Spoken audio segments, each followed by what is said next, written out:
नमस्कार, मेरा नाम माधव वशिष्ठ है। जैसा कि हम सब लोग जानते हैं कि भाषा एक अभिव्यक्ति के जीवन में कितना महत्वपूर्ण कारण बनती है, क्योंकि भाषा न केवल दो व्यक्तियों के बीच में वार्तालाप करवाती है, बल्कि भाषा एक देश की समृद्धि, शिक्षा एवं व्यापार में भी बहुत ही अधिक सहायक भी होती है। अब भाषा के भी कई प्रकार होते हैं, जैसे कि मनुष्य के लिए अलग भाषा है, जीव जंतुओं के लिए अलग भाषा है, जीवाणु कीटाणुओं के लिए अलग भाषा है, और भी अलग अलग प्रकार की भाषाएं होती है। अब आप अगर मनुष्य को ध्यान में रख के और मनुष्य को केंद्रित करके देखें तो मनुष्य के अंदर भी बहुत ही अलग अलग तरह की भाषाएं पाई जाती हैं, वो भी अपने अलग अलग क्षेत्रफलों के हिसाब से। जैसे कि उत्तर में अलग तरह की भाषा बोली जाती है, दक्षिण में अलग तरह की भाषाएं बोली जाती हैं, पूर्व में अलग तरह की भाषाएं बोली जाती हैं और पश्चिम में अलग तरह की भाषाएं बोली जाती हैं। अब भाषाएं तो बहुत ज़्यादा प्रकार की हैं, पर एक यहाँ पे अंतर आता है। एक तो होती है भाषा जो पूरे संसार में बोली जाती है, और एक होती है मातृभाषा जो हमारी खुद के देश और हमारी खुद की धरती पे बोली जाती है। अब आप लोग ये सोच रहे होंगे वो सब तो सही है, पर मैं आज इतनी शुद्ध हिंदी किस खुशी में झाड़ रहा हूँ। तो उसका एक ही कारण है कि आज मेरी कोशिश रहेगी कि मैं शुद्ध हिंदी में ही ये वीडियो जितना हो सके उतना बनाऊं, ताकि एक अवेयरनेस फैला सकूं हिंदी और उसके उपयोग को लेकर। अब आप लोग ये सोच रहे होंगे कि ऐसी क्या आवश्यकता आन पड़ गई कि मुझे हिंदी के बारे में अवेयरनेस फैलाने की ज़रूरत पड़ गई, आवश्यकता पड़ गई। चलिए छोड़ते हैं, मुझसे भी ज़्यादा हिंदी बोली नहीं जा रही है। अब हम नॉर्मल भाषा में बात करते हैं। तो जैसा आपको तो नहीं पता कि मैं बताता हूँ।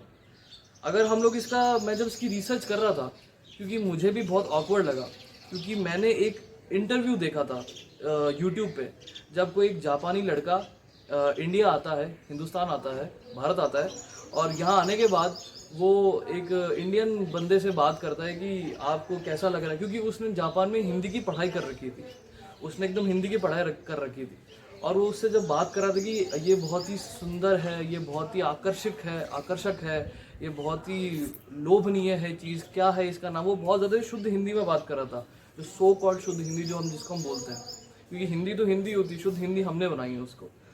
तो जब वो एक छोटा सा कारीगर था, वो ज़्यादा पढ़ा लिखा भी नहीं था, पर उसको समझ में नहीं आया, क्योंकि वो टूरिस्ट अट्रैक्शन स्पॉट था, वो मध्य प्रदेश के अंदर एक टेम्पल में काम करता था, मंदिर के अंदर। तो उसने बोला कि I am not able to understand what are you saying, so can you please say the same thing in English so that I can understand it better.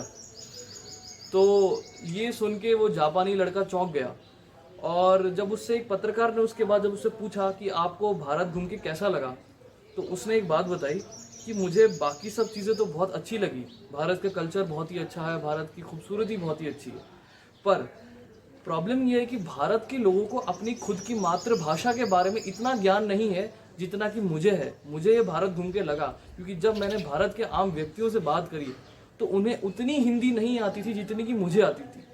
और जब मैंने बात सुनी तो पहले तो मुझे लगा कि ये बिल्कुल भी सही नहीं हो सकता, क्योंकि कोई विदेशी हमसे ज़्यादा हमारी मातृभाषा कैसे जान सकता है।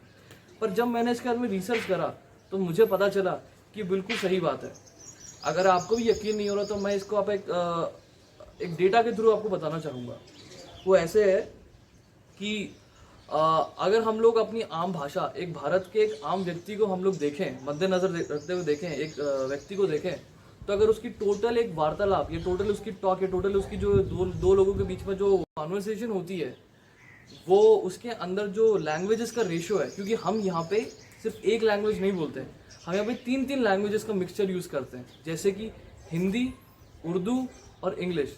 जी आपने सही सुना, हम सिर्फ हिंदी नहीं बोलते, हम यहाँ पे हिंदी, उर्दू एवं इंग्लिश का उपयोग करते हैं। और जब आप इसका रेशियो सुनेंगे कि हम लोग कितना % कौन सा लैंग्वेज इस्तेमाल करते हैं, तो आप भी हैरान रह जाएंगे जिस तरह से मैं रह गया था। तो अगर डेटा के माने तो एक आम व्यक्ति अपने एक आम कॉन्वर्सेशन के अंदर 20 से 25% हिंदी का उपयोग करता है, 45 से 50% उर्दू का उपयोग करता है, और रेस्ट जो बचा हुआ है उसमें अंग्रेजी का उपयोग करता है। और यही रेशियो ज़्यादा हो जाता है जब कोई हाई कॉन्वेंट स्कूल के पढ़े हुए लोग होते हैं, वो 60 से 70% इंग्लिश का उपयोग करते हैं, 20 से 25% उर्दू का उपयोग करते हैं और बचे हुए परसेंट में हिंदी का उपयोग करते हैं। तो इससे आप लोग समझ सकते हैं कि हमारे हिंदी जो सो कॉल्ड हमें कहा जाता है कि भारत के अंदर हिंदी बोली जाती है, और आपसे भी कोई फॉरेनर पूछेगा तो आप भी ये जवाब देंगे कि हाँ हमारी भाषा हिंदी है, मातृभाषा हिंदी है, या हमारी जो नॉर्मल कॉमनली बोलने जाने वाली भाषा है वो हिंदी है। तो अगर हम लोग प्रपोर्शन से देखा जाए तो ये हिंदी में नहीं उर्दू और इंग्लिश को लीड में ले जा रहा है, और अगर एकदम एक्यूरेट डेटा की देखा जाए तो ये उर्दू को लीड में ले जा रहा है, क्योंकि हम लोग उर्दू और English as compare to Hindi बहुत ही ज़्यादा बोल रहे हैं, अगर हम लोग उस डेटा और उस रेशो को सही माने तो ये बात है। तो इससे हम लोग देख सकते हैं कि क्या हाल है हमारी खुद की मातृभाषा का और हमारी खुद की। और ऐसा नहीं है कि हम लोग, देखो दो चीज़ें होती हैं, एक तो होता है कि भाषा का ज्ञात होते हुए भी उसका उपयोग ना करना, दूसरा होता है भाषा का ज्ञात ही ना होना।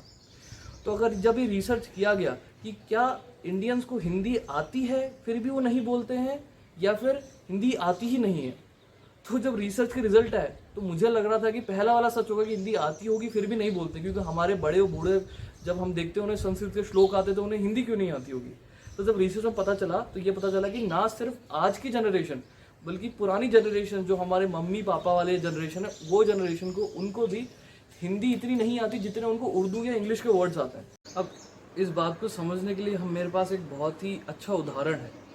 जैसे कि हमारे जो हिंदी गाने होते हैं, जो सो कॉल्ड हिंदी गाने होते हैं, उसके अंदर जो आम भाषा, चाहे वो नए हों चाहे वो पुराने हों, उनके अंदर जो आम लैंग्वेज, जो आम शब्द इस्तेमाल किए जाते हैं वो कुछ इस प्रकार होते हैं, जैसे कि मोहब्बत, इश्क, वफ़ा, बेवफ़ा, या फिर जो भी अलग अलग तरह के शब्द होते हैं वगैरह वगैरह जो भी होते हैं। तो अगर आप इनको डीप स्टडी करेंगे तो ये सारे शब्द, मेजॉरिटी ऑफ द शब्द आर उर्दू। जो मेजॉरिटी ऑफ द शब्द हैं वो सारे उर्दू भाषा के हैं, ना कि हिंदी भाषा के हैं। तो इससे हम लोग देख सकते हैं कि कितनी ज़्यादा चलन में है उर्दू एवं इंग्लिश भाषा हिंदी के कंपैरिजन में। अब इसका प्रूफ देने के लिए मैं आपको एक एग्जांपल दे सकता हूँ, एक उदाहरण दे सकता हूँ, जिसमें मैं आपको एक इंग्लिश का शब्द बोलूँगा, एक इंग्लिश का वर्ड बोलूँगा, जिसको आपको 5 सेकंड का आपको टाइम मिलेगा। मैं 5 तक गिनूंगा और आपको उसको हिंदी में क्या बोलते हैं, मैं हिंदी की बात कर रहा हूँ ना कि उर्दू या फिर किसी और लैंग्वेज की, उसको हिंदी में क्या बोलते हैं आपको बताना है। बहुत ही आसान शब्द है। मैं 3 तक के गिनते में बोलूँगा और उसके बाद 5 तक गिनूंगा, आपको बताना है कि उसको हिंदी में क्या बोलते हैं। तो मैं वर्ड बोलता हूँ, 3, 2, 1। वर्ड है परफेक्ट। परफेक्ट को हिंदी में क्या बोला जाता है? 5, 4, 3, 2, 1, टाइम्स अप। मैं श्योर हूँ कि 70% लोगों को नहीं आया होगा। इसका आंसर मैं बता देता हूँ। परफेक्ट को हिंदी में उत्तम बोला जाता है। ये बहुत ही उत्तम श्रेणी की चीज़ है, यानी एकदम परफेक्ट है। पर 70% लोगों को ये पता भी नहीं होगा कि परफेक्ट को हिंदी में क्या बोलते हैं। वो शायद परफेक्ट को बहुत बढ़िया तो गुड होता है, वेरी नाइस होता है, परफेक्ट तो नहीं होता है। या फिर बहुत ही अच्छी चीज़ है, बहुत ही बेहतरीन है, तो बेहतरीन उर्दू का शब्द है ना कि हिंदी का शब्द है। तो इससे हम लोग देख सकते हैं कि हमारे लिए हिंदी की अवेयरनेस कितनी ही कम है, कितनी कम है हमारे अंदर हिंदी की अवेयरनेस। तो हमारे और आपको एक बात बताने, मैं आपको एक एग्जांपल के साथ समझाना चाहता हूँ कि सपोज आपको फ्रांस या जर्मनी जाना है, कोई ऐसी कंट्री जाना है जो कि नॉन इंग्लिश स्पीकिंग है, क्योंकि इंग्लिश स्पीकिंग कंट्री तो इंग्लिश ही बोलेंगे, वो हम सबको पता है। और आपने सपोज आपको फ्रांस जाना है, तो आपने फ्रेंच लेसन्स लेना शुरू करें। आपने 2, 3, 4, 6 महीने तक फ्रेंच लेसन्स लिए, आपको फ्रेंच आ गई, इतनी आगे कि आप वहाँ पे जाके बात कर सके, और आपको मेन उसके सारे वर्ड्स आगे, सारे जो भी बोले जाते हैं फ्रेंच के अंदर। आप फ्रांस जाते हो और आप किसी फ्रेंच बंदे से बात करते हो, और फ्रेंच बंदा आपको देख के कुछ ऐसे रिएक्शन देता है कि भाई क्या बोल रहा है। फिर वो बोलते हैं कि can you please translate it in English, जो कि सेम मैंने बताया था कि वो टेम्पल वाले के साथ हमारे साथ हुआ था, जब पुजारी ने उसको बोला कि can you please translate it in English, I am not able to understand this. तो सेम कंडीशन हो तो आपको कैसा लगेगा? तो यही सेम जब जो बाहर के टूरिस्ट आते हैं, जापान, कोरिया, कहीं के भी टूरिस्ट आते हैं, जो नॉन स्पीकिंग इंग्लिश कंट्री से जब टूरिस्ट आते हैं, तो वो जब हमसे बातें करते हैं, हिंदी सीख के आते हैं वो, तो जब उनको इतना शौक लगेगा। और आपको पता है हैरानी की बात है कि हम खुद सेल्फ अवेयर भी नहीं है, हम बस आराम से चल रहा है काम, कोई दिक्कत वाली बात नहीं हो रही, कोई रोकने टोकने वाला नहीं। पर ये बहुत ही ज़्यादा कंसर्न का मामला है, क्योंकि हम खुद की लैंग्वेज जो मदर टंग है हमारी, उसको नहीं जानते हैं जितना कि हम दूसरे की मदर टंग या दूसरे फॉरेन लैंग्वेज को जानते हैं। ये बहुत ही कंसर्न वाली बात है। अब ये सब तो बातें होगी ज्ञान की, पर इसका मेन रीज़न क्या है? इस रीज़न पे चलने के लिए हमें बहुत साल पहले चलना पड़ेगा, क्योंकि हमें पता है कि हम पहले मुगल राज्य था, उसके बाद खिलजी राज्य आया, उसके बाद वापस मुगल राज्य आ गया, और उसके बाद ब्रिटिश कॉलोनी इंडिया आया। तो इसलिए इंग्लिश और उर्दू हमारे लैंग्वेज का पार्ट है, कोई दिक्कत वाली बात नहीं। इंटरनेशनल लैंग्वेज इंग्लिश तो ये जानना भी ज़रूरी है, अच्छी बात है ज़्यादा लैंग्वेज जानना, पर दूसरे की लैंग्वेज जाना ज़रूरी है, पर खुद की लैंग्वेज को भी संभाल कर रखना भी ज़रूरी है।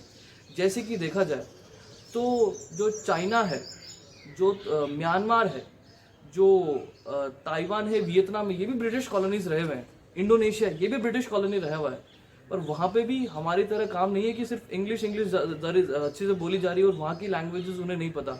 उन्हें उनकी लैंग्वेज ज़्यादा पता है एज़ कम्पेयर टू इंग्लिश या फिर कोई और लैंग्वेज के। तो ये बहुत ही इंपॉर्टेंट बात है जिसका हमें बहुत अच्छे से ध्यान रखना होगा।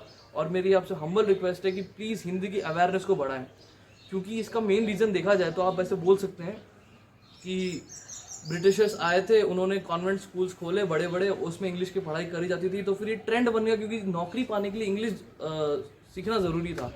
तो आपको बता दूं कि इंडिया की उस टाइम की टोटल पॉपुलेशन का 0.00001% पॉपुलेशन ही इंग्लिश जानती थी, क्योंकि बाकी सब तो खेती एग्रीकल्चर बेसिस पर था। 90% of India was based only on agriculture and some of rest was based on trades and goods and व्यापार वगैरह, इन सब में वो बिजनेस वगैरह में करते थे। तो सिर्फ थोड़ा ही पार्ट था जो इंग्लिश में दिखता था, पर इसका हमने खुद ही अपोजिशन नहीं किया। ये ऐसा नहीं हम लोग पूरा ब्लेम ब्रिटिशर्स या फिर किसी और चीज़ पे नहीं डाल सकते, हमें खुद पे भी ब्लेम लेना होगा कि हम लोग खुद ही अपनी मदर टंग को कम वैल्यू दे रहे हैं as compare to other languages. तो होप करता हूँ आपको वीडियो समझ में आया हो, और आज मैंने थोड़ी बहुत शुद्ध हिंदी बोलने की कोशिश करी है, क्योंकि हम तो अब, मैं और आप तो अब नहीं बदल सकते, क्योंकि हमारी तो अब ब्रिंगिंग ऐसी हो चुकी है। पर जो हमारी नई जनरेशन है, यंगर जनरेशन है, जो अभी भी लर्निंग फेज में, जो अच्छी तरह से ग्रास्प कर सकते हैं चीज़ों को, हम उनसे ये होप ज़रूर कर सकते हैं, उनसे उम्मीद ज़रूर कर सकते हैं, आस ज़रूर लगा सकते हैं कि वो उनमें भी हिंदी की अवेयरनेस आए, ताकि वो वैसे ना हो जैसे कि हम हैं आज, वो अपनी मदर टंग को ज़्यादा अच्छे से वैल्यू करना सीख पाएँ। तो होप करता हूँ आपको वीडियो पसंद आया हो। प्लीज़ आप हिंदी की अवेयरनेस फैलाइएगा, और मिलते हैं अगली वीडियो में। अगर आपको वीडियो पसंद आए तो प्लीज़ इसे लाइक शेयर और सब्सक्राइब जरूर करिएगा। मिलते हैं अगली वीडियो में, तब तक के लिए बाय बाय। और बाय बाय नहीं, तब तक के लिए धन्यवाद। अगली वीडियो में मिलते हैं।